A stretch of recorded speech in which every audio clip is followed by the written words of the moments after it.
Katie? Oh, hey, Pam. Hello, LinkedIn and YouTube. We are excited to be here. We're coming live with you. So if you are here in the chat, please send us a hello. Today we are talking about why we don't like work-life balance policies. So we are talking about canceling your work-life balance policies. And we'll tell you more about that in a minute. But first, we want to start with our question that we always start with because we are on a mission to make work awesome. And that is, what is making work awesome for you this week?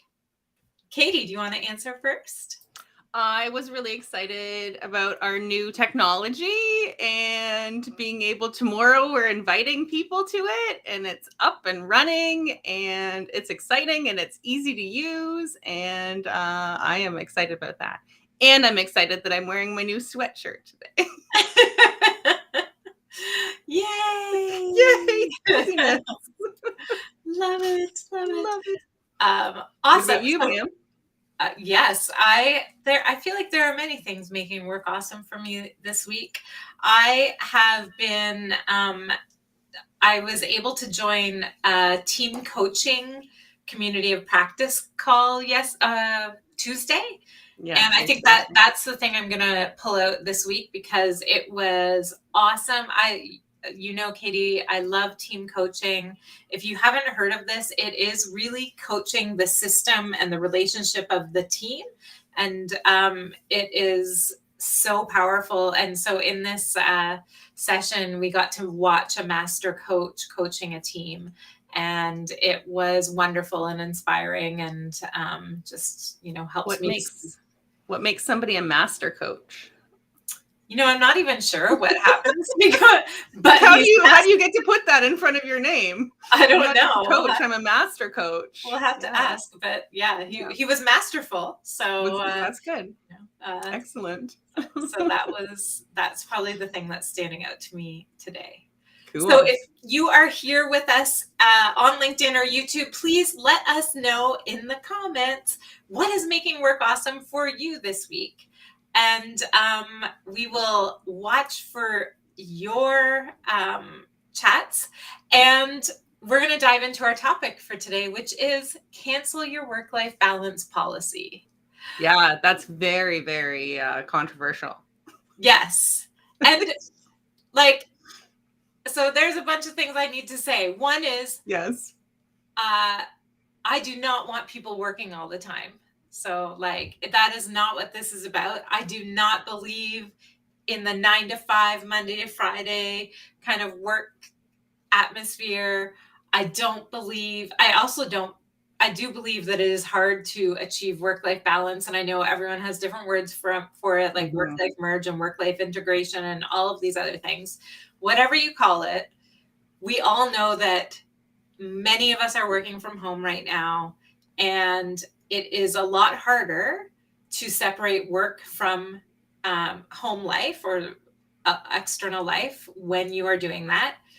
We also all know that we are generally connected in some way all the time. So, does it count as work when you're standing in line for a movie and you get a work email and you check it or you reply to a work email? Is that work?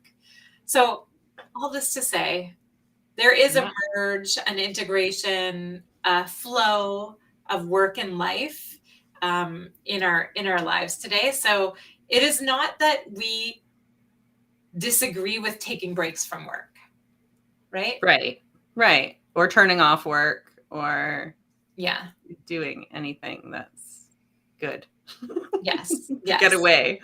Right. No, but it is the thought of having a policy around it. Like we often come across these things where we're like, well, duh, like that should be a no-brainer. And this seems like we have to tell people you need to do this. Yeah. And businesses need to put this in writing in place that this whole thing about the turning off electronics, the right to disconnect. Thank you. Yeah. There's two policies that are coming up a lot right now. One is right to disconnect And so we are in Ontario, Canada, and that is an actual law that the government is putting in place, the right to disconnect. And I meant to make sure I knew the details for this. And I didn't, but Sorry to bring it up. no, it's true. But basically, they're saying that you have the right, like your boss can't email you outside of hours. So they're suggesting that as a policy for workplaces. So we're going to talk about that in a second. Okay. The other one is the 4-day work week.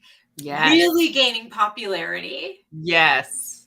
Like we were in a session last week and somebody brought it up to you and really wanted to know what your thoughts were. Yeah. And you were like, I don't think you want to know my thoughts, because he was putting it in place. Like they were going to test it out.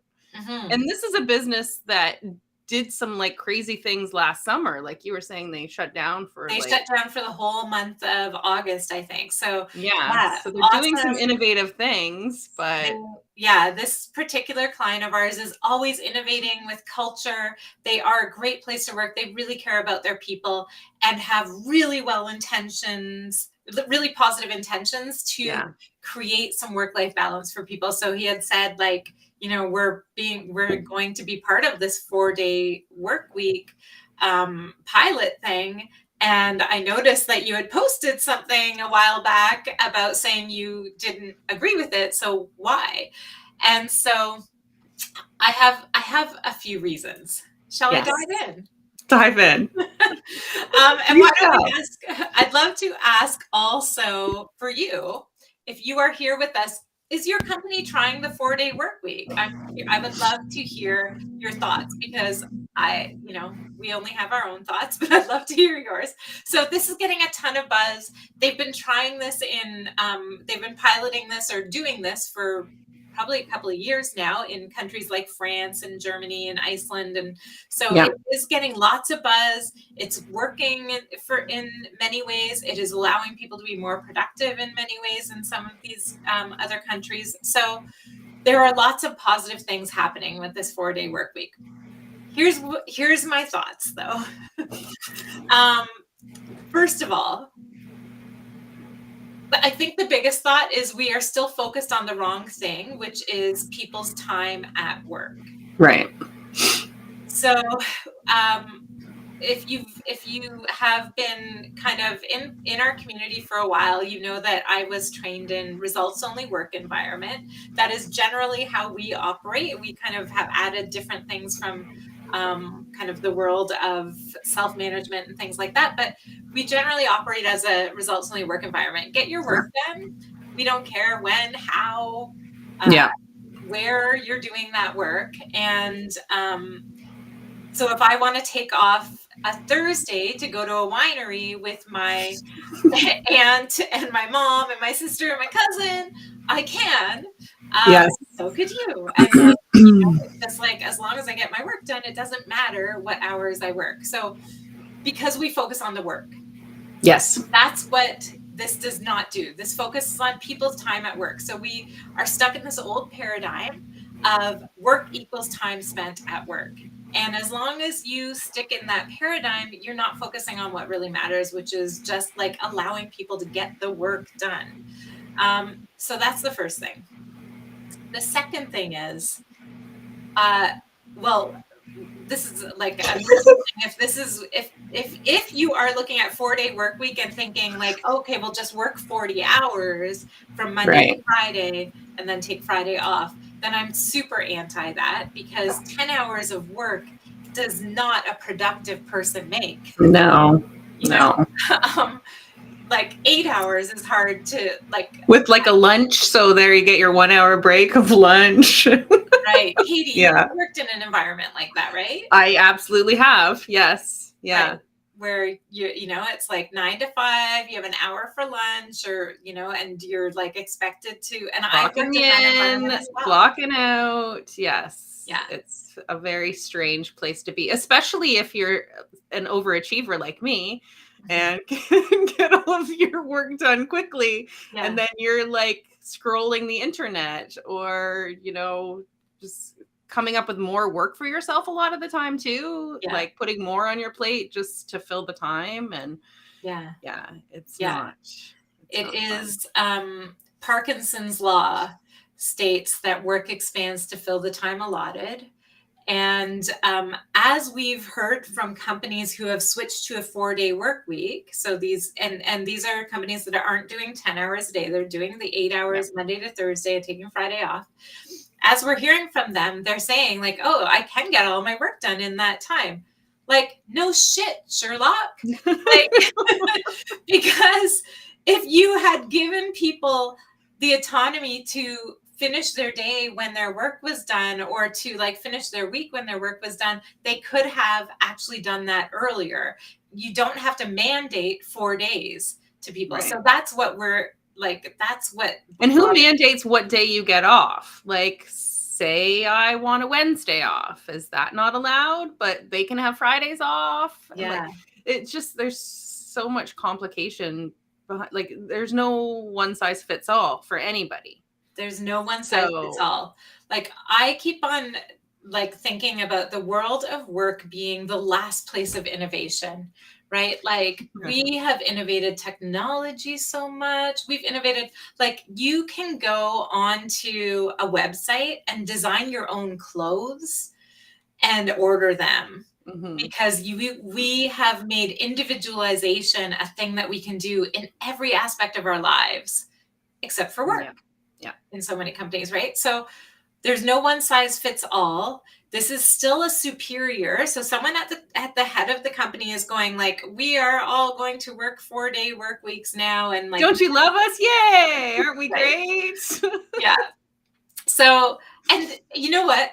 Like, 4 days is probably better than 5 days for most people. So For sure. like, yes, it's like a move in hopefully the right direction, especially if there's flexibility with your 4 days. Like, it's definitely better than 5 days, because I do challenge the thought that 40 hours a week is the right number of hours that we should all work. And like, this, you know, who, I think we said Henry Ford is the one who came up with that, right? Back in like the early 1900s. Yeah. So we're still doing that, right? Yeah. Again, it's great to get a conversation going about it. Yes. But it is not the answer. Right. The other thing that I keep on thinking about culturally is we've seen this be successful in France and Iceland and some of these other countries. We have a very different work culture in North America. Yes. So, you know, in one study, they found, this was by the Center for Creative Leadership, they found that if you have a cell phone connected to your work, you work on an average, or you're connected or doing work either through your phone, through your computer, whatever, 72 hours a week on average. So that's a North American statistic. That is not happening in France and these other countries. The OECD has some data around the US and Canada working on average 1,700 hours per year versus France, Germany, Iceland around 1,500 hours per year. So there is a very different culture. And I don't know about you, Katie. I have worked in those kinds of cultures where calling you. I have work calls. I have personally worked in those kinds of cultures where you were really recognized for the time you put in.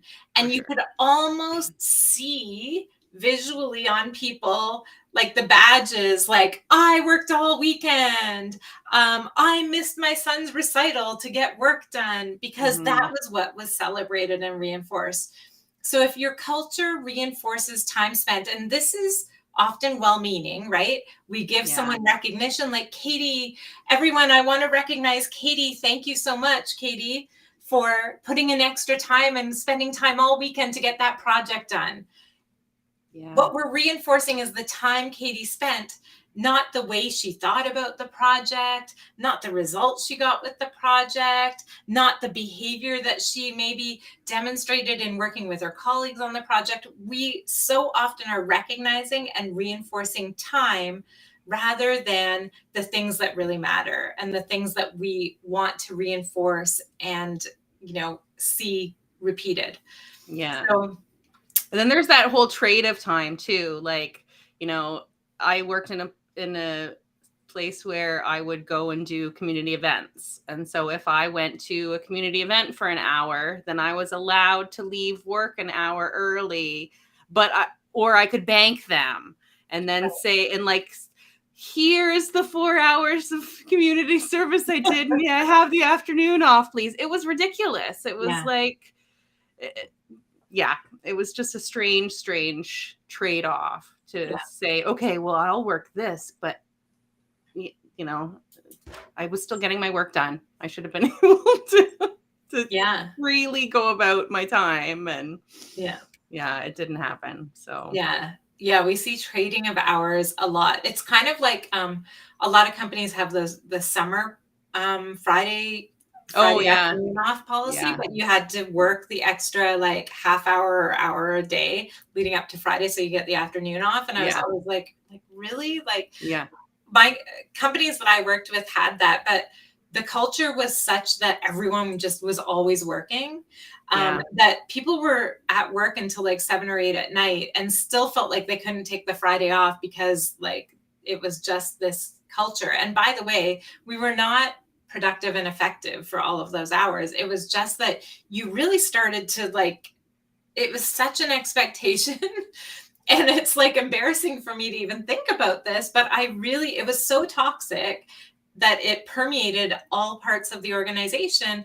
And the people that got promoted and recognized were the ones that were there on the weekends and that were there in the evenings. So if you wanted to be rewarded and recognized, you ended up being one of those people. Like I wasn't trading hours, but there was a policy that you could trade hours, right? Yeah. I'm curious for you, what would be your ideal work schedule? And if you are here with us live or in the replay, let us know, what would be your ideal work schedule? Do you have something? Me? I feel like my ideal work schedule is just working when I need to get stuff done, and like putting like there's some days where I'll leave my computer and, you know, go do something for a couple hours, and then I'll come back to it, or I'll be inspired to do something else, or I'll want to get ahead of myself so I can take like some time the next day. So like my ideal work schedule is whatever works around my schedule. In order for me to get what's expected of me done. So the word ideal for me doesn't exist anymore. Like I used to think my ideal work schedule was like working from home 9 to 5, because I could also put in like a load of laundry. But then I was like at the computer in case somebody contacted me and I needed to get back to them right away, so they knew that I was there and accessible. And now that just seems like so strange of an idea, like of a thought that, Do you have an ideal work schedule? So my ideal, similar to yours, it's like when I am being productive, I am like all in on work. So some days, like I have like, I'm in the zone, in flow, and I'll work until later at night. But I also like, if it's a nice day, today's a beautiful day, I'll probably be taking off sometime in the afternoon to take the dog out for a walk. When I used to go to the gym, I used to go to a 10:30 yoga class every Friday. I used to do a 9 a.m. one on Tuesdays. So like I work around my life. Right. I do go to a winery on a Thursday. Yesterday we had a meeting schedule, and then you wanted to go knit. So yes, right. So we bumped it back. Can we meet an hour later? Very flexible. Go knitting, right? I have a knitting circle on Wednesday mornings. Now everyone knows. Sorry, wasn't I supposed to share that? No, that's okay. My ideal work schedule is working work around my life. And working work around when I'm productive, because the other thing that does happen is there are times when my brain just isn't fully like working, functioning. And so it does not make sense to force me to sit here during those times when I'm not being productive anyways. Yeah. And that happened like at the start of the war in the Ukraine. There was many days where we were just like, how do we even sit and like do anything right now? Like it was so counterproductive. So yeah. So there are times that, you know, being able to step away allows me to be more productive later. So for me, I agree. I don't know that I have a specific ideal for every day. It really is working my schedule around my life. And that's what the 4-day work week does not do. Like, so some people may need to go pick up their kids or do kid drop off in the mornings and the afternoons.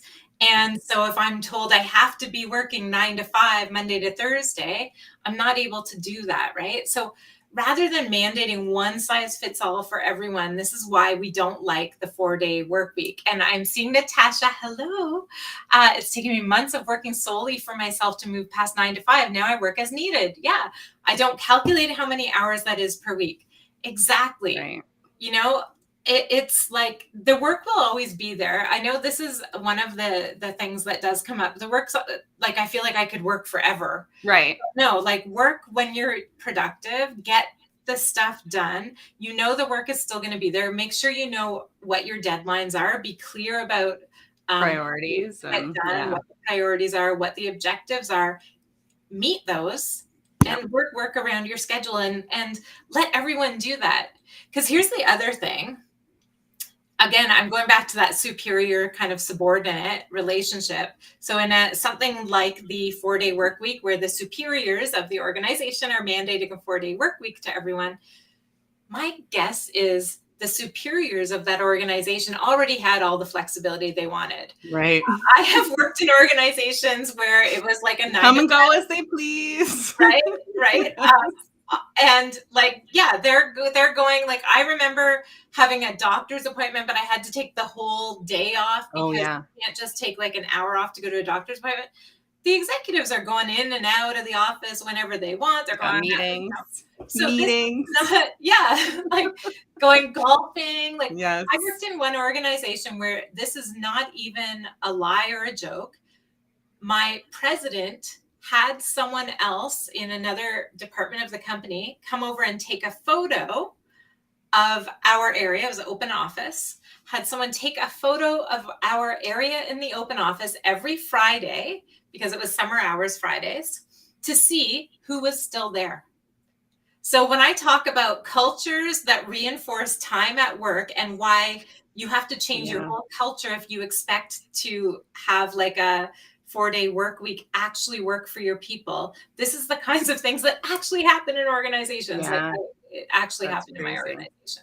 I want to go back to your comment about the doctor's appointments, because that was, like you said, this has been all over social media and very talked about. And I was reading some comments on an Instagram post, and people that were doing the 4-day work week were like, I love it. I can schedule all of my appointments on Fridays now.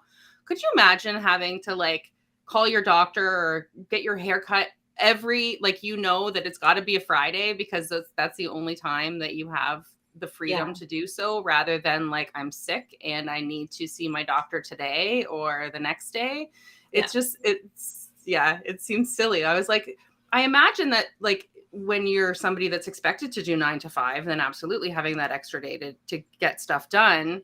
But wouldn't it be nice if you could get the stuff done throughout the week and not just have to pile it all into one day? Yeah. And like, that's the day where the kids get picked up early. And it's funny you talking about that. Like, I actually felt tension in my chest when you were saying that. Like, now I can schedule all my appointments on the Friday. I'm like, oh my God, I hate that Friday. Like, I'm like, like, oh my God, I'm hating that Friday. And I got to get as much fit into that day because the rest of my time is all booked up. So this is where, like, if an organization can just be clear about the work and model flexibility, like, so like recognize people for behaviors, for results, for the way they're thinking about things, not for hours of work. Give examples like, you know, if you want to work 4 days a week, you're absolutely welcome to do that. If you'd rather work shorter days, you're absolutely welcome to do that. Your time is your own to manage as long as you get your work done. So being clear about that and being clear about the work, then people can work their work around their life the way we do. And that means you can make your appointment. Like I just booked a massage for Monday afternoon. I don't have to wait until my one day off a week that I can do that. I mean, when everybody else also has that one day off a week. Yeah. So like everybody's at Costco that day. Can you imagine? Everybody's getting their hair done that day. I do think better than not being able to have a day through the week to get stuff done. Yes. So it's far better than we don't want to shit on it. Work week is far better than a 5-day work week where you're mandated from 9 to 5. It's definitely better than that. It just is it's not solving the problem, the root problem, which is that we're measuring work about time rather than about work.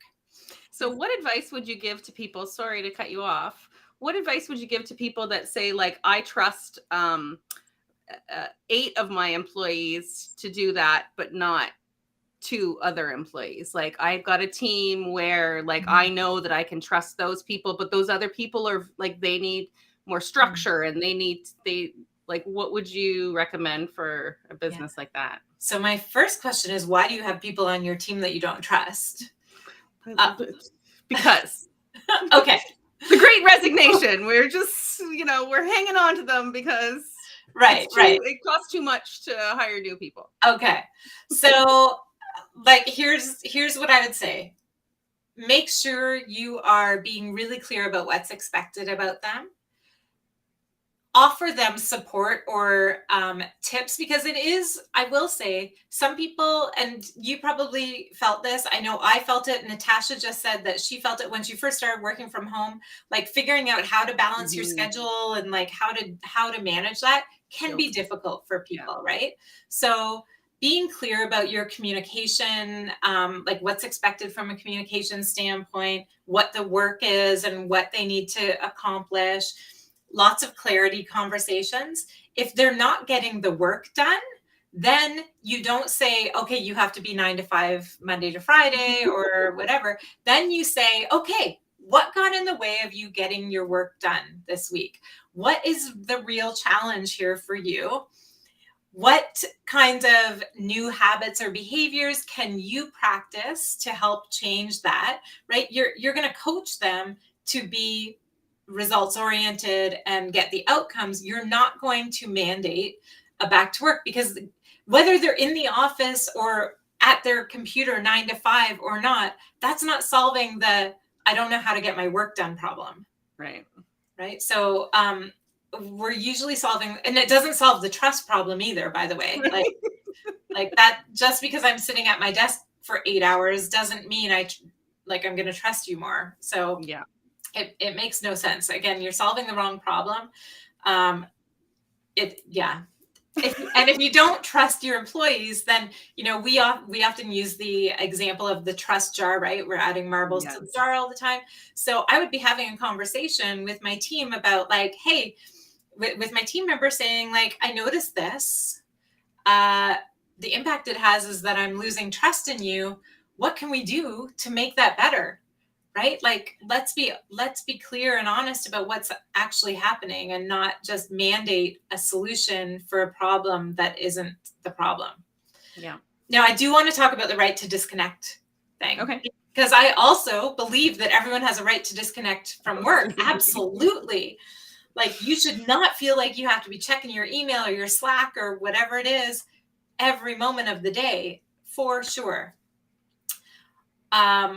And I know that, so this is a law that the Ontario government is, I think they put it through in December of 2021, Bill 27, and it is about disconnecting from work being not engaging in work-related communications, including emails, telephone calls, video calls, or the sending or reviewing of other messages. During what times? I think that it's like a policy. If you have, more than 25 employees, you have to have a policy of whatever your hours are. So it might be different for a different company, but they have, so you have to have a policy on the right to disconnect. So, here's the thing. And so I've heard this as a problem. Like, yeah, like I don't want to send my team an email on a Saturday just because I had that idea. So I don't want them to feel like they have to check their email on a Saturday and reply to me. Okay, tell them that then. Yeah. Like, tell them, I do not expect you to reply to emails when you're not working, right? Yeah. Tell them, like we have a kind of a communications chart, like how often should we, what's our response rate to emails? How often should we check our project management software?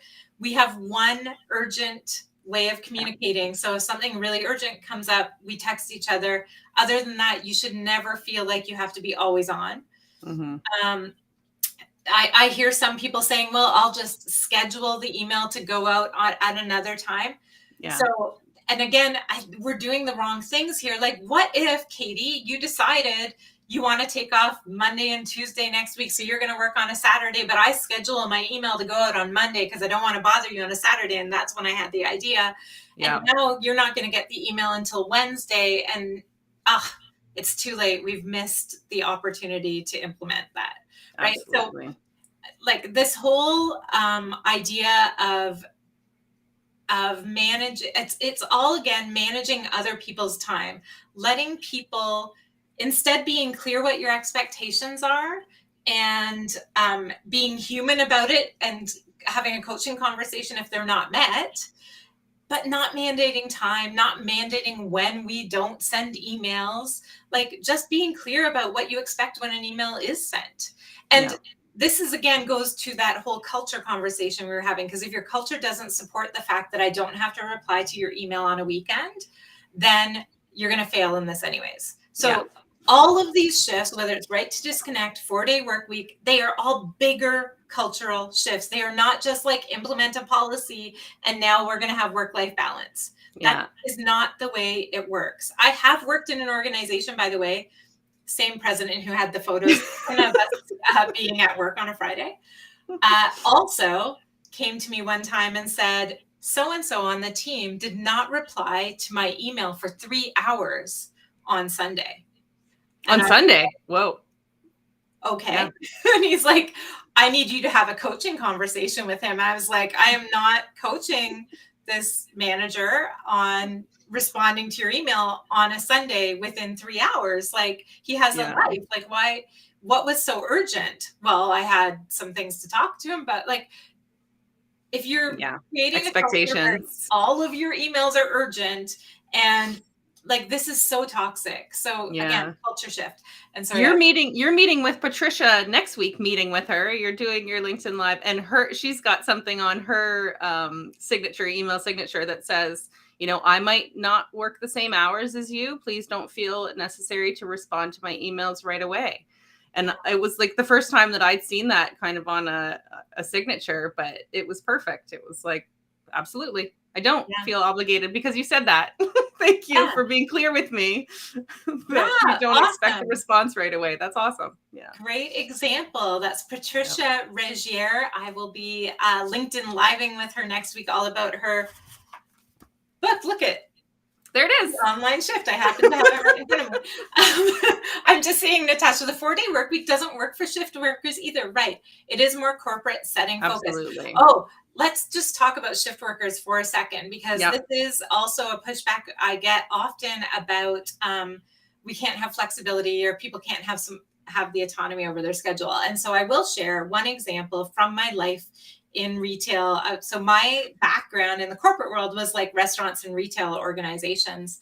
And in one organization, we had people very upset about, we had a consultant come in, do a bunch of analysis about when our customers were visiting the locations, and we had changed schedules based on that so that we could serve our customers better. The employees in this certain location were really upset at the manager for changing their schedules. So rather than mandating this schedule, what we did was we came in and showed them all the data. Here's when the customers visit from, like, it was a 24-hour operation. Here's when they're coming in. So what does that mean as far as how many people we need on? Help, like they were involved in figuring that out. What does that mean in terms of shifts throughout the days? We had a blank schedule posted, how many shifts were going to fit into each hour of the day. And then they slotted themselves in based on seniority, because that was our policy there. Yep. So starting with seniority, they slotted their shifts in. And guess what? It was almost exactly the same as the manager did, but they had created it. So there are ways to engage your team, even in a shift worker setting sometimes, to give them some control over their schedules. I've also seen, this was a results only work environment, a city department. They were the ones, I think they handle like permits and things. And before they went ROWE, ROWE, results only work environment, they were like 6 months of backlog behind in all of their stuff. So they got together, and this was definitely a 9-to-5 operation, right? This is a city government job. But they got together and figured out, like, how can we get through this backlog? What kind of shifts would we work? And how would we change, like, who's responsible for what and what roles we're working and all of that. So the workers decided how to deal with this, and they changed, like, kind of responsibilities for, like, daily work. Within a couple of months, they had the backlog fully up to speed, because they, again, took ownership over it. Yeah. It's possible. It is possible. It is just a policy doesn't do it. It is transformational culture shift, and changing the way you think about work is what's needed in order to help people have that well-being in their work life as well. And that's not to say that, like, a policy won't work, but the policy needs to be discussed with everybody. It needs to be an open policy. It needs to be something that is contributed to by everybody, and not just like the higher ups, as you said, like deciding for everybody. Yeah. And I also don't think it's a policy. Like, I don't think it's I know, like I said, I hate the word mandate and I hate the word policy right now, but it's like it's an agreement, then. It's an open-ended, workable it is a living agreement. A living agreement. Yes. I love the idea of a living agreement. So it's clear, there's the involvement. I love that way of thinking about it, Katie. Like, okay, like if you went to your team and said, we care about you, we want you to have more, like, feel like we care about your mental health. We know that there's overwhelm and burnout happening. We're all working too much. Let's make some agreements on how we want to work as a team, and create a living agreement on that, knowing that you can go back to it monthly or quarterly and adjust it depending on what's happening for people. I think that's a way to do it. And again, 4 days is better than 5 9-to-5 days.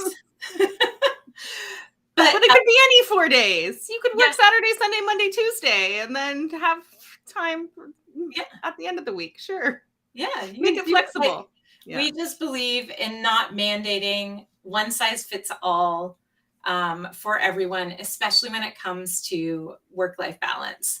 So that's our 2 cents this week. Do you have any final thoughts? No, I'm just reading your little quote from one of your posts where an HR manager asked if you had a sample policy about working from home. Right. Do you remember what your answer was? Yes. So we'll share the link to the post. Yeah. This was back in 2014. Yes, you've been talking about this for a long time. Yeah. Back in 2014, I had an HR manager email me one night, and she said, do you have a sample work-life balance policy or flexibility policy, or work from home policy? It was work from home policy.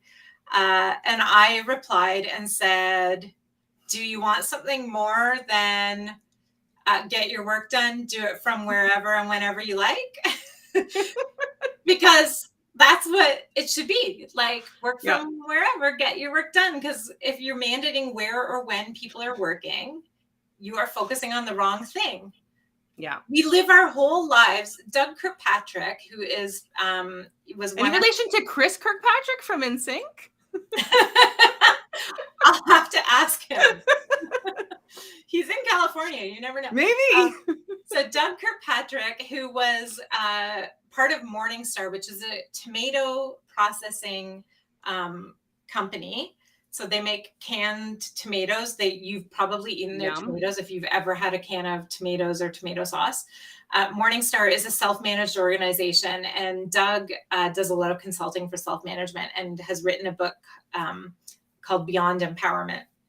But one of the things that he always talks about is how people have autonomy over getting who they choose to marry, what house they're going to buy. Like, people make big decisions all the time with full autonomy, but then they come to work and they have a boss who tells them how to get work done or when they should work or all of that stuff. And it just doesn't make sense when these are adults.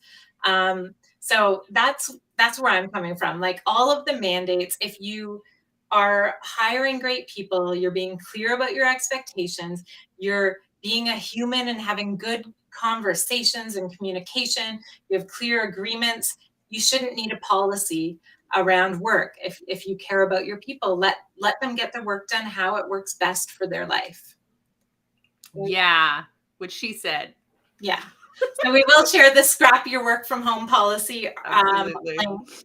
And I will see you next week. And next week on our live, we will be talking with Patricia, who is an expert in the online meeting and facilitation space. So she has written this book with 101 tips for online facilitators, workplace trainers, and virtual speakers. Awesome. We'll be talking all about that next week. Awesome. See you there. See you later.